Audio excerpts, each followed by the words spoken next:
வீட்டையெல்லாம் தான் மறந்து காட்ட மட்டும் மனசில் வச்சு சொந்தமெல்லாம் தான் மறந்து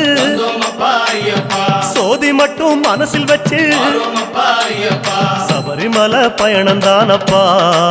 சாமி வழித்துணையா வந்து சேரப்பா சபரிமலை பயணம் தானப்பா சாமி வழித்துணையா வந்து சேரப்பா பன்புலி போல் வாகனத்தில் வாழையாறு வழி கடந்து சேர நாடு தான் புகுந்து சேருமிடம் தான் நினைச்சு காந்தமலை ஜோதியானவா எங்க காவலாக வந்து சேரப்பா